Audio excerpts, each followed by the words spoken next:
Attends, mes lunettes. Oui.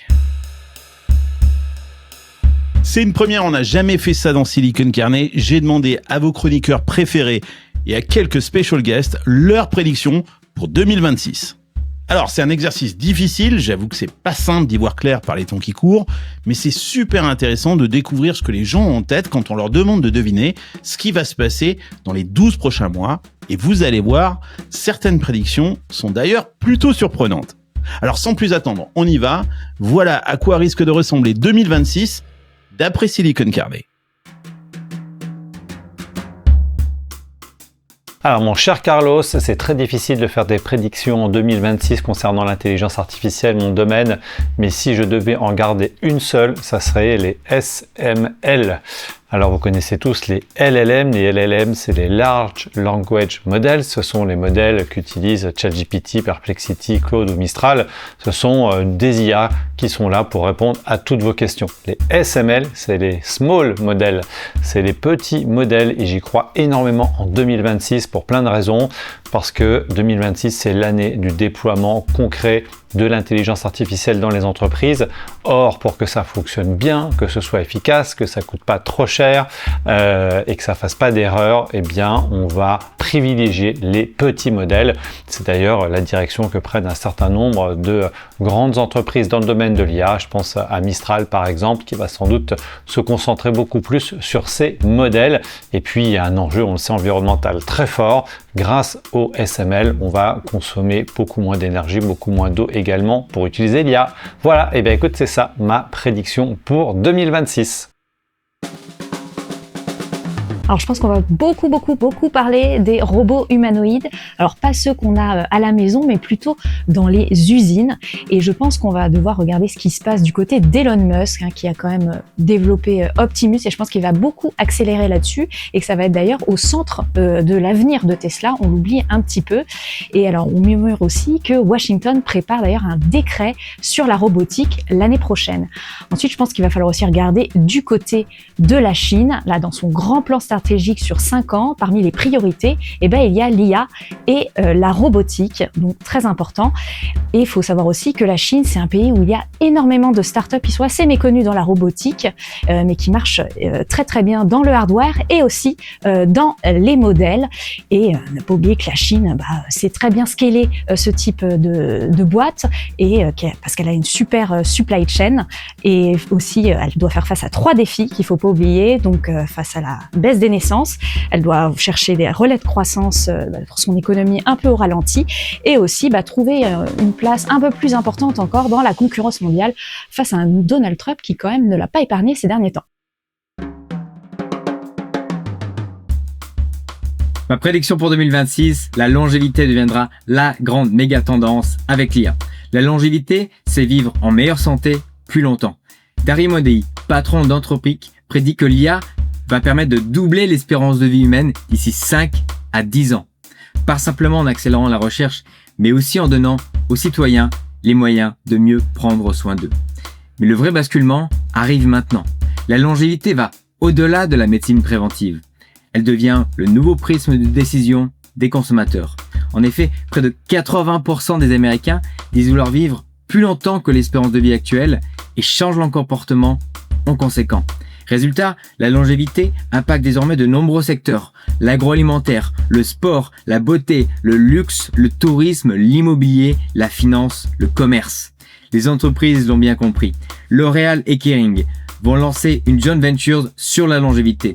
Manulife, assureur canadien plus gros qu'AXA en France, a investi 350 millions de dollars dans un institut dédié à la longévité. La révolution longévité ne fait que commencer. En 2026, vous allez la voir partout. Ma prédiction pour 2026, c'est l'arrivée en France d'un mouvement néoludite.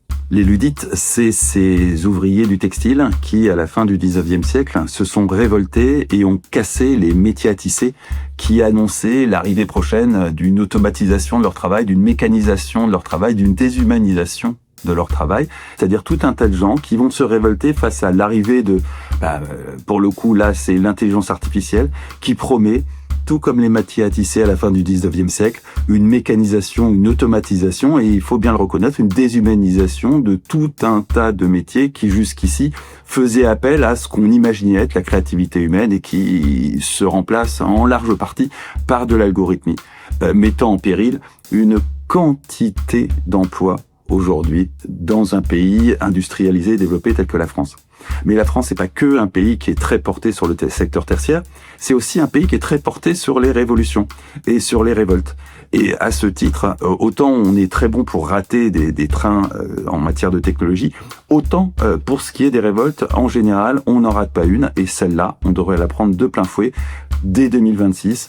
Du coup, c'est plutôt les data centers qui sont l'objet de toutes les attentions des néoludites aujourd'hui. Ça pose un problème avec l'eau, la consommation d'eau. Ça pose un problème avec l'énergie. Ça consomme énormément d'énergie. Et donc, c'est le candidat rêvé à succéder au Bitcoin dans le grand Satan technologique et le métier à tisser du 21e siècle. Le data center comme métier à tisser du 21e siècle, c'est forcément en France que ça peut émerger et ça va émerger très vite parce que effectivement, très vite, on va se retrouver face à une énorme remise en question vis-à-vis de l'emploi causée par l'intelligence artificielle. Donc ma prévision, Carlos, tu t'en doutes, c'est la zéro employee compagnie. Avec l'arrivée de l'IA, on l'a déjà vu cette année, on a moins envie de recruter. Donc les founders de start-up vont réfléchir à des équipes plus légères pour mener leurs projets. En corporate, ça va pas mal dégraisser et il y a des solopreneurs comme moi qui arrivent à travailler solo avec des agents IA et un peu de freelance et à générer 300 000 euros par an, 500 000, 800 000, 1 million ou plus. Donc, c'est vraiment une opportunité pour créer des boîtes. Je pense qu'on assiste vraiment à la généralisation du recrutement AI first, c'est-à-dire d'abord l'IA, on voit ce qu'on peut faire avec et après seulement on met des gens. Et ensuite, il y aura freelancer first, c'est-à-dire des gens ponctuellement pour voir si on en a vraiment besoin sur la durée. Et en tout dernier recours, du coup, des humains qu'on va employer en CDI ou en équivalent, en tout cas, un petit peu plus longtemps dans l'organisation. Donc bonne nouvelle pour les entrepreneurs, ça va être plus facile que jamais d'entreprendre avec les IA. Et pour les salariés, faut pas se démoraliser, mais faut pas s'endormir non plus. Faut lancer un side business, faut affûter ses compétences. Et en fait, c'est devenu beaucoup plus chouette d'être solopreneur aujourd'hui qu'avant avec l'aide de l'IA. Donc c'est une tendance qu'on avait déjà vue en 2025 avec des compagnies, avec des grosses valorisations qui avaient peu d'équipes. Mais là, ça va s'accélérer en 2026. Donc courage aux personnes qui cherchent un job en 2026. Mon conseil, c'est mettez-vous freelance d'abord pour garder les mains dans le cambouis, avoir quelques missions et garder la confiance en vous aussi pour trouver un taf. Et puis pour les entrepreneurs, let's go. Il n'y a plus rien qui vous empêche de lancer votre projet ou en tout cas pas besoin de lever des énormes fonds ou de recruter masse d'équipes pour lancer votre projet. Allez, bonne année! C'est délicat de vouloir faire des projections sur une année entière et surtout quand on voit tout ce qui se passe aujourd'hui dans le monde des technologies, je pense que l'exercice est vraiment complexe. Moi, il y a quand même une chose qui m'a marqué ces derniers temps et qui, je pense, va donner des résultats importants et dont on va entendre parler énormément l'année qui vient, c'est l'énergie et c'est la manière dont les big tech sont en train de s'approprier ce monde de l'énergie. Alors ils le font depuis longtemps, il y a quelques années, on entendait parler de construire des data centers qui étaient des data centers neutres en carbone, de vouloir même rattraper l'historique, c'est le cas de Microsoft qui disait à 2030 on aura rattrapé finalement l'historique de toute notre émission carbone depuis le début grâce à de l'énergie plus propre. Donc il y a eu une première vague d'investissement qui a été portée par des raisons de communication et puis de contraintes aussi réglementaires. Bon, ça, ces contraintes réglementaires, elles ont l'impression qu'elles ont disparu, en tout cas le temps que Trump sera au pouvoir, elles ont l'air d'être derrière nous. En revanche, les besoins en énergie deviennent tels que toutes ces entreprises sont en train de se poser la question de la manière de s'assurer, pour des raisons de souveraineté cette fois-ci, des raisons économiques, des raisons de compétitivité, s'assurer de pouvoir non seulement avoir accès à suffisamment d'énergie aujourd'hui, mais surtout avoir la certitude de continuer à y avoir accès dans le temps. Et on a vu des investissements complètement colossaux. Je pense par exemple à Amazon qui investit 100 milliards de dollars sur une année sur des sujets qui sont des sujets d'énergie pour accéder et pour développer des capacités de production, de transformation énergétique et qui agit finalement finalement comme un État le faisait à l'époque, c'est-à-dire pour des raisons de souveraineté. Et les investissements sont tels, c'est vrai aussi pour les autres acteurs, que je pense qu'assez rapidement, on verra d'une part les effets en termes de compétitivité pour ces entreprises, mais surtout, je vois bien comment assez rapidement, ces entreprises vont devenir des fournisseurs d'énergie. Et je ne serais pas étonné qu'on voit du M&A et qu'on voit des offres sortir, comme ça a été le cas dans les télécoms il y a quelques années, voir ces géants du numérique venir vers des sujets qui sont des sujets qui aujourd'hui ne sont absolument pas couverts par leur offre et leur permettent d'avoir encore une fois des relais de croissance. Et je pense que assez rapidement, on devrait aussi investir dans ces entreprises en se disant qu'on investit dans des entreprises qui sont à la pointe en matière énergétique. En 2026, moi je suis persuadée qu'on va lâcher un petit peu la tech. On va revenir à des choses analogues, on va revenir à du présentiel. On a vu que les stylos-plumes explosent, les gens recommencent à vouloir écrire eux-mêmes et pas sur un clavier, donc c'est pas avec les IA. Donc moi je crois beaucoup au retour de l'humain, au retour de l'analogue, au retour du présentiel. Je pense que 2026 va être un tournant, c'est l'année 1 en numérologie et je pense que ça va être une espèce de reset en fait. On va revenir, j'ai envie de dire à des plaisirs simples, mais on fait pas de pub, donc on va revenir à des choses plus humaines, plus connectées et puis en fait des choses dont on n'a pas besoin de se poser la question de si c'est vrai ou pas, parce que ça va être quand même la grande angoisse de 2026. Est-ce que ce qu'on voit, ce qu'on lit est humain ou pas? Donc on va revenir à de l'humain. On l'a déjà vécu avec le boom des concerts pour tout ce qui est musique et comme d'habitude la musique est en avance sur beaucoup de choses, donc je pense qu'on va vivre une année 2026 avec encore plus de présence humaine, encore plus de liens entre les gens, indépendamment des plateformes, indépendamment des algorithmes et indépendamment évidemment des IA. Ma prédiction 2026, c'est qu'en fait l'IA ne va plus être une révolution technologique pour les technophiles telle qu'elle l'a été. Par contre, ça va être un bouleversement pour le monde. Donc, autrement dit, les technophiles vont être de moins en moins impressionnés par les évolutions technologiques. On aura des améliorations, on aura des choses un peu mieux, mais on n'aura pas de saut quantique comme on a pu voir aujourd'hui. Par contre, l'IA va rentrer dans les bureaux, dans les usines et dans les administrations. Et là, le comptable va s'apercevoir que il peut faire en 10 minutes ce qu'il faisait en 3 jours. Le recruteur va s'apercevoir qu'il ne sert plus à rien. Le customer service, qui était un service de 15 personnes, va passer à 1 personne. Et donc, on va avoir un changement significatif dans la vraie vie.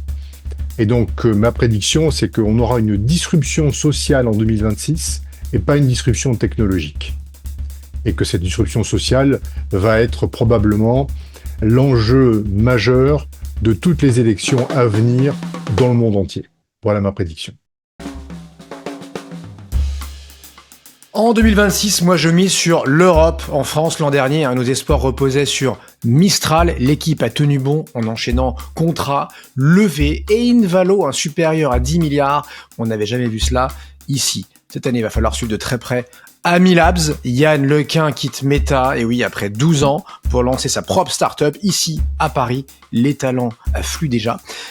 Exemple avec Alex Lebrun, l'ex-CEO de Nabla, que j'ai reçu sur Tech45 il y a 2 ans maintenant et qui est un cadre de l'IA.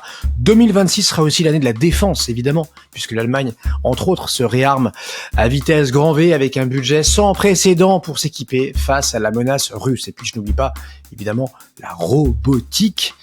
On a encore le tissu industriel en Europe, on a des besoins massifs en automatisation ici sur le continent, et puis des talents qui n'ont rien à envier à leurs concurrents, notamment chez nous les Français, Aldébaran, Balio, Wondercraft, Navia, Exotech, tous ont été créés ici.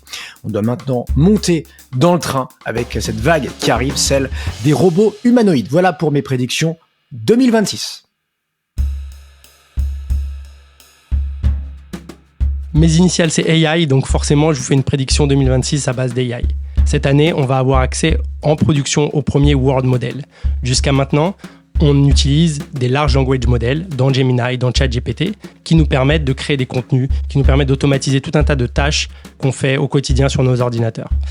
Néanmoins, la prochaine limite, c'est de créer des modèles qui sont capables d'identifier et de comprendre les actions dans le monde réel. Donc ces world models sont entraînés avec des vidéos, avec des données physiques. On a beaucoup de chance parce qu'il y a un leader qui s'appelle Yann Lequin avec son entreprise Amy Labs qui crée ça depuis Paris. Il y a aussi d'autres entreprises en Silicon Valley, notamment avec DeepMind et son modèle de simulation de monde qui s'appelle Genie 3. Ce qu'il faut savoir pour vous et pour rester à la pointe et être prêt quand ces world models vont sortir, c'est d'imaginer quels sont les effets de vos actions dans le monde réel, que vous travaillez dans un bureau, que vous travaillez dans une cuisine, que vous travaillez sur un chantier. Tout ça, ça va vous permettre d'anticiper le fonctionnement de ces world models qui vont, eux, être capables de faire des milliers de scénarios de vos actions et de leurs effets. Et peut-être qu'un jour, on va pouvoir coupler ces world models avec des ordinateurs quantiques et là, simuler tout un tas de scénarios, des milliards de scénarios à la minute. On n'y est pas encore, ça sera une prédiction pour 2030. Ma prédiction pour 2026, c'est que nous allons assister à un effondrement, pas forcément celui de l'économie, mais de l'Internet tel qu'on le connaît depuis 30 ans et qui va être remplacé par un web synthétique, un Synternet, qui va aspirer, agréger et nous enfermer au moyen de l'IA. On le voit déjà avec le slop, cette bouée de contenu générée par IA pour capturer des clics et des dollars. Elle représente plus de 20% des contenus de YouTube, des centaines de millions de morceaux sur Spotify, et c'est un web zombie qui ne paie plus les droits d'auteur et à qui les algos des réseaux sociaux donnent la priorité pour nous faire croire à des nouveautés, et ce, contre les vrais créateurs de contenu. Le site internet, c'est aussi la fin du clic.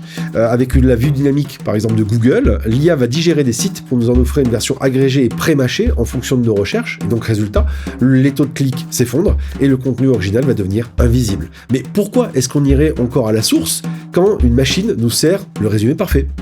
Et donc l'internet de 2026, ça va plus être un lieu qu'on visite, c'est une bulle de filtre de l'IA qui va nous être façonné autour de nous et qui va nous éloigner du principe de navigation, de sérendipité, ce petit plaisir qu'on a de tomber sur un truc qu'on cherchait pas.